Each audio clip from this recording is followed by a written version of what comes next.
በቆጣጥራ ሀገርና ለከሳት ጫታ አኺሉ አስመራ ካብ ዝምረበሩ ስቱዲዮ ዜና ርሲቪ ዜናው መስናሩና ንፍልም አሉና ዝኸበርኩም ተዓጽብና ከመይ ተምሲዩም ንሎም ረቡዕ 24 ሓሰስ ሰራሎ ዜናታት ነፃን ሒዘልኩም ቀሪብ ኣለኹ ዜና ዘቕርብን ምሳኻትኩም ዝጸንሕ ሚካኤል ሓድጉ ፈርማግን ብቀነጡታቱ ፍልም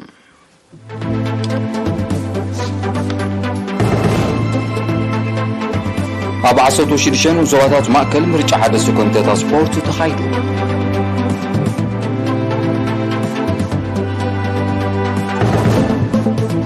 ሃገራዊ ውድድር ኩዕሶ እግሪ ደቂ ኣንስትዮ ትሕቲ 17 ዓመት ኣብ ከተማ ከረን ይካየድ ኣሎ።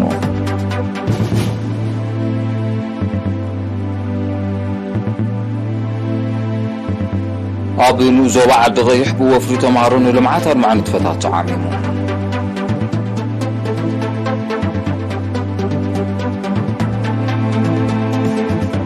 ኣብ ዜናታት ወጻኢ ኣብ ሱዳን ብሓደጋታት ዕለቕለቕ ናይ ዝወረደ ሰብኣዊ ንዋታዊ ክሳራታት ከም ዝወሰኸ ተሓቢሩ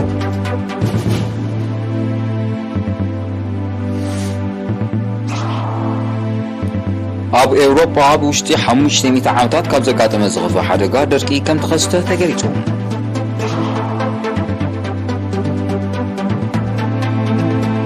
ኣሜሪካ ብሶርያ ብኢራን ከም ዝድገፉ ኣብ ልዕሊ ዝገለጸቶም ዕጡቓት ደብዳብ ኣካይዳ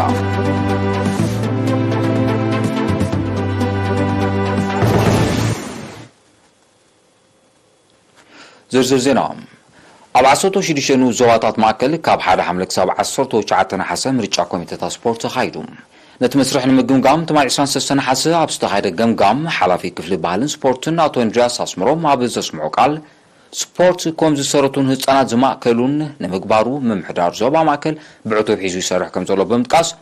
ተመሪፀን ዘለዋ ኮሚቴታት መደባትን ብምሕንፃፅ ካብ 1 መስከረም ስርሐን ክጅምራ ምዃነን ገሊጹ ኣማሓዳር ዞባ ማእከል ኣቶ ፍሳሐ ሃይለ ብጊድዩ ነቶም ንነዊሕ እዋን ዘገልግሉ ኣባላት ኮሚቴታት ስፖርት ብምጓስ ሓደስቲ ዝተመርፁ ተሰኪሞምን ዘለው ከቢድ ሓላፍነት ተገንዚቦም ዕማማቶም ብትግሃትን ተወፋይነትን ከሰላስሉ ሕብረተሰብ ድማ ተሩ ክዕዘዛ ዘኻኺሩ ኮሚሽነር ባህልን ስፖርትን ኣምባሳደር ዘመደ ተኽለ ድማ ምዕባለ ስፖርት ዱልዱል ሰረት ሃኒፅካን ኮስኪስካን እምበር ነጢርካ ስለ ዘይብፃሕ መደባት ግራስሩት ብፅፈት ክስርሓሉ ተማሕፂኑ ዝሓሸ ውፅኢት ንምርካብ ኣተሓሳስባ ናይ ኩሉ ኣካል ሕብረተሰብ ኣብ ስፖርት ዝሕይለሉ ፃዕር ክድንፍዕ እውን ፀዊዑ ተሳተፍቲ ቦጎኖም ስፖርት ንምሕያልን ንምምዕባልን ኮማዊ ሰረቱ ክሰፍሕን ክድልድልን ሕፅረታት ሕተ ቅርፂ ድማ ፍታሕ ክናድሉ ዝብልን ካልእን ርእቶታት ኣቕሪቦም ኣብ መወዳእታ ነቶም ኣብ ስራሕ ዝፀንሑ ኣባላት ኮሚቴታት ናይ ምስጋና ወረቐት ተዋሂቡ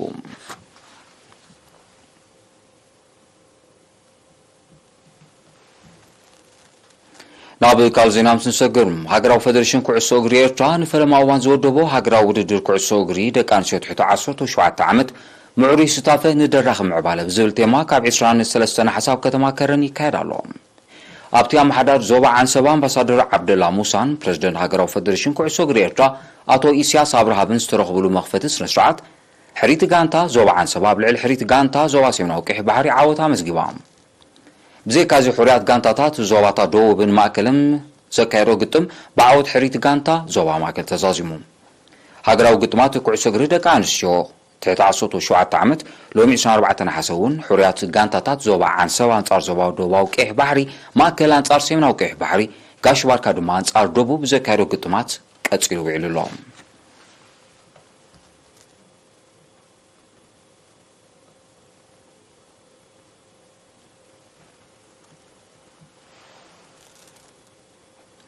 ኣብኑ ዞባ ዓዲ ቀይሕ ንኣስታት ሓደ ወርሒ ኣብ 4 ንቁጣታት ብዝተኻየደ ወፍሪ ተምሃሮ ንልምዓት ኣድማዒ ንጥፈታት ከም ተዓመ ተገሊጹ ኣብቲ 13,077 ተምሃሮ ዝተሳትፎ ወፍሪ 6,576 ሜትር ዛላታት ክስራሕ እንከሎ 26,160 ጎራጉደ ተኻዒቱ ፈልስታት ከም ተተኽለሉ ከምኡ እውን ልዕሊ 6,000 ኣግራብ ከም ተኸስኮሰ ካብ ኣለይቲ መምህር ናስር መሐመድ ጅምዕ ሓቢሩ መምህር ናስር ወሲኹ ዓመት መጽእ ዝሰላሰለ ልምዓታዊ ንጥፈታት ቀጻሊ ምክንኻን ሓለዋን ክግበረሉ ተላቢዩ በኻል ወገን ልዕሊ 2,000 ነበርቲ ምምሕዳራት ከባቢ ኢግላ መሰጎ ዙላ ሳፊራ ዓቢግራት ሴቢራሶ ካሪቦሳ ጋርባናባን ደሚሕናም ዘካይሩ ወፈራታት ብዝናብ ተበላሽዩን ንተሽከርከርቲ ኣሸጋሩ ኮይኑ ዘሎ 52 ኪሎ ሜትር ዝንውሓቱ መስመር ኢግላ ደሚሕና ይጽጉኑ ኣለዉ ገለገለ ቦታታት ግን ብነበርቲ ጥራይ ክጽገን ስለ ዘይከኣል ዝምልከቶ አካል ቆላሕታ ክገብርሉ ሓላፊ ቁጠባዊ ልምዓት ንኡስ ዞባ አቶ ረዘነ ፍሳሐ ተማሕጺኑ ተሳተፍቲ ኣብ ዝሃቦ ርእቶ ነቲ መስመር ንምጽጋን ኩሉ ዓቕምታቶም ኣዋሂዶም ክሰርሑ ምዃኑ ብምርጋጽ ብሰንኪ ምብልሻው ናይቲ መስመር ስራሕ ኣቋርጻ ዘላ ኣውቶቡስ ሓራት ዳግማይ ክትጅምር ሓቲቶም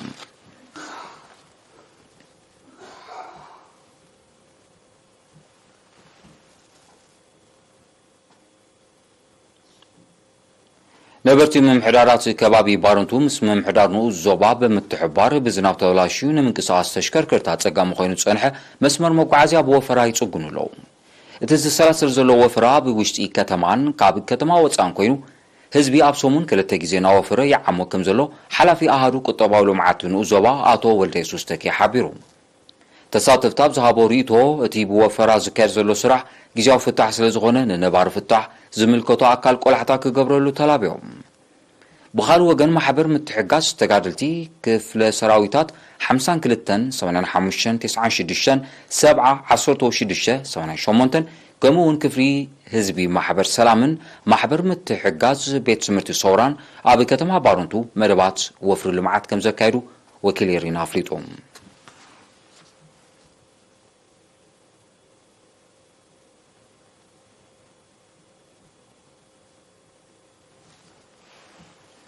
አባላት ማሕበራት ምትሕጋዝ ተጋድልቲ ነበር ኣብ ከተማ ደቀ ምሓረን ከባቢያን ልምዓታዊ ንጥፈታት ሰላሲሎም በታ አካል መደባት ሓምላይ ወፍሪ ዝኾነ ዕዮ 180 አባላት ክፍላት ሰራዊት 16-70-52-61-85-88-96 ነበር ካብ 14 ክሳብ 22 ነሓሰ ኣብ ፓርክ ሰማዕታት ከተማ ደቀ ምሓረ ኣማይት ፈልስታት ከም ዝተኸሉ ኣዋሃደ ናይቲ መደባቶ ዳንኤል ደስታ ሓቢሩ እቲ ዝተተኸለ ኣግራብ ክራማት ድሕሪ ምሕላፉ እውን ንምክንኻን መደብ ከም ዘለዎም ክፍለጥ ተኻይሉሎም ክቡራት ተዓዘብቲ ስዕብ ሃገራዊ ዜናታት ንምክታልኩም ክቅጽል ደጊመ ብኽብሪ ዕድም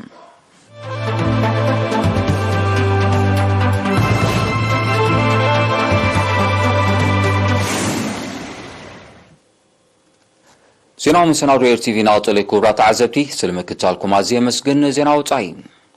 ኣብ ሱዳን ተኸሲቱ ብዘሎ ብርቱዕ ዝናብን ሓደጋታት ዕለቕልቕን ናይ ዝወረደ ሰብኣዊ ናውታን ክሳራታት ከም ዝወሰኸ ጸብጻባት ሓቢሮም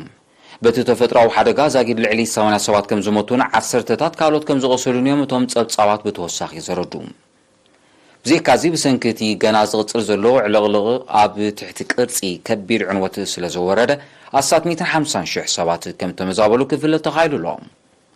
ኣብቲ ከባቢ ዝወቅዕ ዘሎ ዝናብ ክሳብ ዝመጽእ ወርሒ መስከረም ክቕጽል ከም ዝኽእል ይግለጽ ብምህላው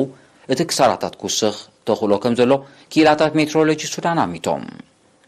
ኣብ ሱዳን ኣብ ዝሓለፈ ዓመት ብዝተኸስተ ተመሳሳሊ ሓደጋ እውን ልዕሊ 100 ሰባት ከም ዝሞቱ ጸብጻባት ይጠቕሱ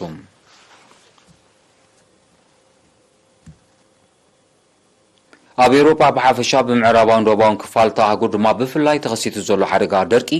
ኣብቲ ከባቢ ኣብ ውሽጢ 500 ዓመታት ካብ ዘጋጠመ ተመሳሳሊ ክስተት እቲ ዝኸፈ ምዃኑ ጸብጻባት ሓቢሮም በመሰረቶም ጸብጻባት ኣብ ልዕሊ 2 ሲሶ ክፋል ኤውሮጳ ናይ መጠንቀቕታ ኣዋጅ ከም ተመሓላለፈ ተፈሊጡሎም ብሰንኪቲ ተኸሲቱ ዘሎ ሓደጋ እቶት ሕርሻ ብኸቢድ ተሃስዩ ከም ዘሎ ዝጠቐሱ ጸብጻባት ኣገልግሎት ማያዊ ጸዓት እውን ኣብ ሓደጋ እናወደቐ ይመጽእ ከም ዘሎ ኣረዲኦም በቲ ብርቱዕ ደርቂ ማያዊ ኣካላት ብምድራቖም ኣብ እዋን ካልኣይ ውግእ ዓለም ዝተሓላ መራኽብን ካልእ ናይ ውግእ መሳርሒታትን ክቕልቀሉ ከም ዝጀመሩ እዩ ዝግለጽ ዘሎ እቲ ሓደጋ ብልዕሊ ሓያሎ ሃገራት ኤውሮጳ ብሓፈሻ ብሪጣንያ ፈረንሳን ስጳኛን ፖርቱጋልን ድማ ብፍላይ ከቢድ ሻቕሎት ፈጢሩ ከም ዘሎ ተፈሊጡ ገለ ሃገራት ኤውሮጳ ከተኣታትዎ ጀሚረን ዘለዋ መቕነን ማይ ሳዕቤናት ናይቲ ተፈጢሩ ዘሎ ብርቱዕ ደርቂ ምዃኑ ይጥቀስ ኣብ ምዕራባውን ማእከላይን ክፋላት ቻይና እውን ብርቱዕ ደርቂ ተኸሲቱ ከም ዘሎ ማዕከናት ዜና ይቃልሓ ኣለዋ ሎም ዓመት ሳዕቤናት ክልማዊ ነውፂ ብፍላይ ኣብ ሃገር ኤውሮጳ ጎሊሑ ይርአ ከም ዘሎ ናይ ቀረባ ተዓዘብቲ ይሕብሩ ኣሜሪካ ሎሚ 24 ነሓስ ኣብ ምብራቓዊ ሸነኽ ሶርያ ብኢራን ከም ዝድገፉ ኣብ ልዕሊ ዝተቐሰቶም ዕጡቓት ጉጅለታት መጥቃዕቲ ኣየር ኣካይዳ እዛ ብኣውራጃ ዲር ኣዙር ዝተወስደ ስጉምቲ መልሰ ግብሪ ናይቲ ብ15 ነሓሰ ኣብ ሶርያ ብልዕሊ ዝርከብ ማዓስከር ዝተኻየደ መጥቃዕቲ ሮኬት ምዃኑ ማእከላይ እዛ ኣሜሪካ ኣፍሊጡሎም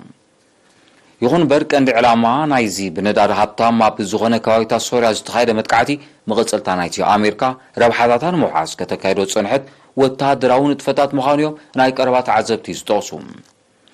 ኢራን ብዛዕባ እዚ ኣሜሪካ ዘካየደቶ መጥቃዕቲ ንዝሃበቶ መግለፂ ዘብርህ ሓበሬታ እኳ ዛጊድ እንተዘየለ ተመሳሳሊ መልሲ ግብሪ ክትህበሉ ከም እትኽእል ግና ይእመት። ኣሜሪካ ብዘይፍቃድ መንግስቲ ሶርያ ካብ 2015 ኣብታ ሃገር ወተሃደራዊ ምትእትታው ተካይድ ከም ዘላ ይፍለጥ። ቀንዲ ዕላማ እቲ ምትእትታው ፀጋታት ነዳዲ ንምዝማት ምዃኑ ዝገልጽ መንግስቲ ሶርያ ካብ ሃገሩ ክትወፅእ ብተደጋጋሚ ክጽውዕ ፀኒሑ ኣሎ። ይኹን እምበር ኣሜሪካ ነፃውዒ ፀማምዝኒ ብምሃብ ኣብ ሶርያ ወተሃደራዊ ህላውያ ተስፍሕ ከም ዘላ ምስቲ ከባቢ ቅርበት ዘለዎም ወገናት ይገልጹ። ቱርኪ ኣብ መሬት ሶርያ ከተካይዶ ወጢናን ዘላ ወተሃደራዊ ስርሒት ከም ትቃወሞ ሩስያ ትማል 23 ነሓስ ኣፍሊጣ። እቲ ስርሒት ንሉእላውነትን መሬታዊ ሓድነትን ሶርያ ዝጥሕስ ኣብ ርእሱ ምዃኑ ነቲ ተፈጢሩ ዘሎ ወተሃደራውን ፀጥታውን ቅልውላው መሊሱ ዘጋድድ ከም ዝኾነ ሚኒስትር ጉዳያት ወፃኢ ሩስያ ሰርጌይ ላቭሮቭ ሓቢሩ። ቱርኪ ኣብ ሰሜናዊ ሸነኽ ሶርያ ነፃ ዞባ ንምምስራት ብዝብል ምኽንያት ሰፊሕ ወተሃደራዊ ስርዒት ንምክያድ ምድላዋታ ኣጻፊፋ ከም ዘላ ክትሕብር ፀኒሓ ኣላ። ቱርኪ ኣብ 2016 ኣብቲ ከባቢ ብዘካየደቶ ተመሳሳሊ ወተሃደራዊ ስርሒታት ከቢድ ሰብኣዊ ክሳራ ከም ዝወረደ ይዝከር። እዚ ከምዚ ኢሉ እንከሎ ሩስያ ነቲ እስራኤል ኣብ ልዕሊ ዕላማታት ሶርያ ተካይዶ ዘላ ተደጋጋሚ መጥቃዕታት ብትሪ ከም ትቃወሞ ሚኒስተር ላቭሮቭ ሓቢሩ። እስራኤል ኣብ ልዕሊ ዕላማታት ሶርያ ብተካይዶ መጥቃዕታት ሚሳይልን ነፈርትን ሰብኣዊ ንዋታውን ፀጥታውን ክሳራታት ከም ዝወርድ ፀብጻባት የረዱ። ህንዲ ብውሽጣዊ ዓማ ዘማዕበለታ ነፈርቲ ውግእ ትስከም ናይ ፈለማ ዓርሞሸሽ መርከብ ንስራሕ ድሎት ከም ዝገበረት ማል 23 ነሓስ ኣፍሊጣ። እዛ ቀዲመን ኣብ ህንዲ ካብ ዘማዕበላ ዝዓበየት ምዃና ዝተገልጸት መርከብ ካብ ፈለማ ዝመጽእ ወርሒ መስከረም ናብ መሳርሒ ሓይሊ ባሕሪ ክትጽንበር ምዃና ተገሊጹ ኣሎ። መምዕባል ናይዚ ዓርሞሸሽ መርከብ ህንዲ ዓቕሚ ምክልኻላ ብሓፈሻ ሓይሊ ባሕራ ድማ ብፍላይ ንምድንፋዕ ከተካይዶ ንጸንሐት ጻዕሪ ንቕድሚት ዝደፍእ ምዃኑ ሰመዝቲ ሃገር ሓቢሮም። ወናኒት ኑክሌሳዊ ኣጽዋር ዝኾነት ህንዲ ወተሃደራውን ቁጠባውን ዓቕማ ንምድንፋዕ ሓያል ጻዕሪ ተካይድ ከም ዘላያ እትገልጽ። ሃገራት ኤውሮፓ አንጻር ሩስያን ዘካይዶ ዘለዋ ዘመተ ከም ዝቃወሞን ከም ዘይጽንበሮን መንግስቲ ሰርቢያ ኣረጋጊጹ። ሚኒስትር ውሽጣዊ ጉዳያት ሰርቢያ ኣሌክሳንደር ቡሊን ብ22 ነሓስ ምስ ሚኒስትር ጉዳያት ወጻኢ ሩስያ ሰርጌይ ላቭሮቭ ኣብ ከተማ ሞስኮ ዘካይዶ ርክብ ሃገሩ ምስ ሩስያ ዘለዋ ድልዱል ዝምድና ብምርጋጽ ኣብ ልዕሊ ሩስያ ንዝብየን ዘሎ እገዳታት ሃገራት ምዕራብ ንዘለዋ ተቃውሞ ኣነጺሩ። እዚ ከምዚ ኢሉ እንከሎ ሚኒስትር ኣሌክሳንደር ቡሊን ሃገሩ ኣባል ኤውሮጳዊ ሕብረት ንምዃን ዝጸንሐ መደብ ብምቁራጽ ፀግዒ ሩስያ ክትሕዝ ዘለዎ ድሌት ገሊጹ።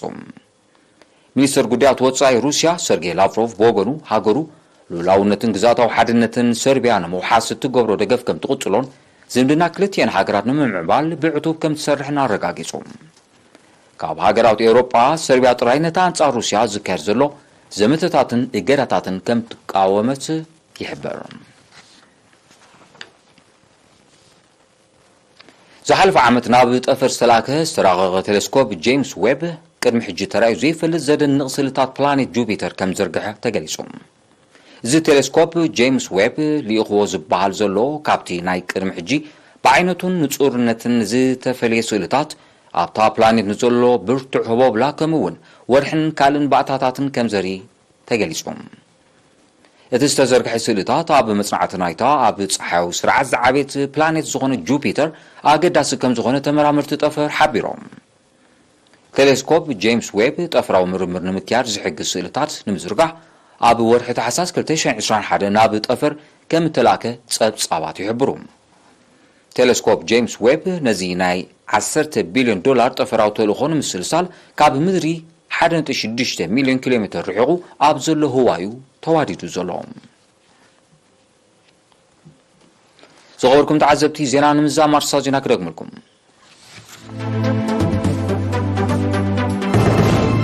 ኣብ 16 ዞባታት ማእከል ምርጫ ሓደስቲ ኮሚቴታት ስፖርት ተኻይዱ።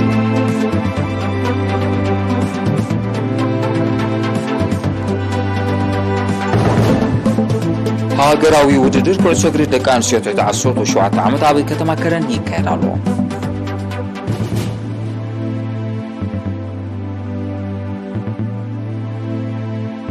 ኣብ ንዞባ ዓዲ ቀይሕ ብወፍሪ ተምሃሮ ንልምዓት ኣርማዕ ንጥፈታት ተዓሚሙ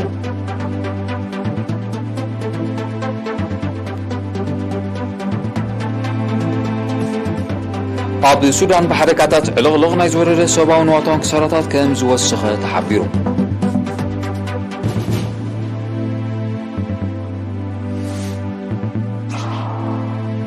ኣብ ኤውሮጳ ብውሽጢ 500 ዓመታት ካብ ዘጋጠመ ዝኸፍእ ሓደጋ ደርቂ ከም ተኸስተ ተገሊጹ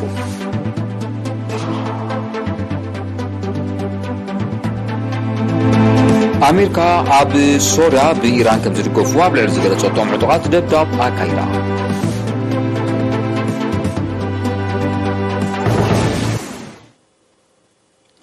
ሓፈሻዊ ዜናዊ መሰናዶ ኣብዚ ፍጽም ስለምክታልኩም ኣዝየ ዘመስግን ክቡራት ተዓዘብቲ መደብ ማእዝን ልምዓት ስዒባ ተቐርብያ ክወገን ይግል ሰላም